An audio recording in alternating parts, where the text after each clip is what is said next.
الحرية والكرامة، واستشهد في الدفاع عن عرضه وقضيته التي تستحق التضحية، وجعل حبه للوطن حبه الأول والأخير. حضرتي إبراهيم، حضرتي موسى، حضرتي محمد و هر وهار بر آپو لهمبر کسین گو دخستن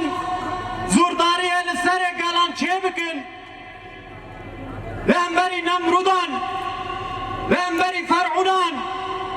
لهمبری AKP